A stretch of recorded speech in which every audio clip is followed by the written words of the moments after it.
How y'all doing it? There we go. So this next video a little right, cause just cause, motherfucker, just cause. Yes, sir. Alright. What's good, bro? Anywho, so in this video we're gonna talk about Christianity. Your number one thing to worship. Little bro in the background. Feel me? Now, Christianity is something most people stray away from because it started way back when, and nobody wants to really give a significant date. They just say A, B, and what's the other one? BC, before Christ and after Christ, or any or whatever. It's another word for it, but fuck all that. That's not the point.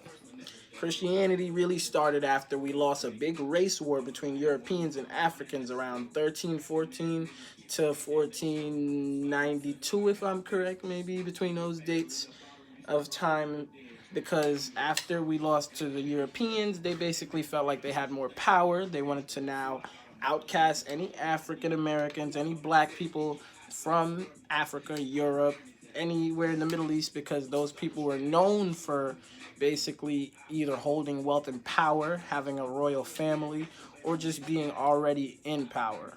And they also had somebody, while they didn't have anybody, somebody wrote how church is bad for you. If you know about that. That's what I'm explaining right now. Okay. Thank you. Thank you for making that valid point. Feel me? You got to keep them informed.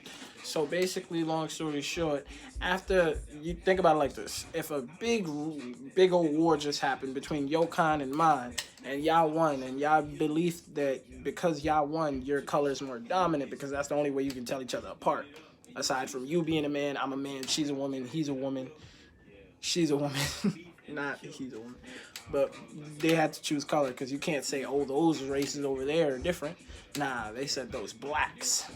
Because we were originally called, or our group or groups over there were called the blackamoors. And there were other different tribes and races as well, but that was the one in power at the time.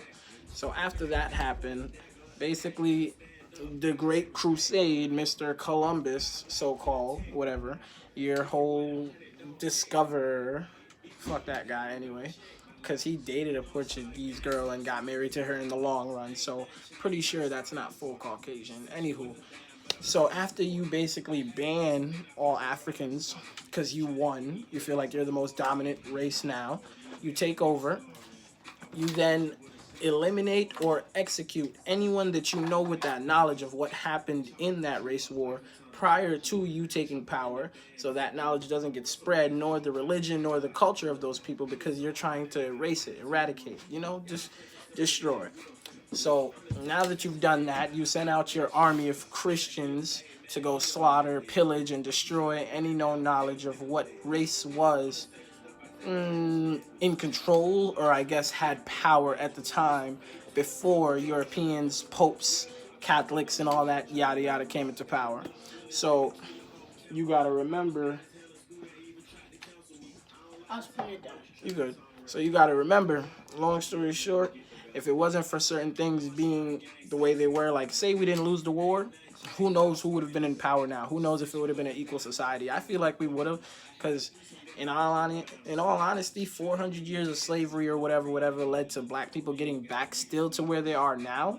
And we have black billionaires, we have black people making very big moves, and we're not as angry as we could be about racism or slavery, but I feel like if we had kept the power after the race war and we had won, we wouldn't be as fair.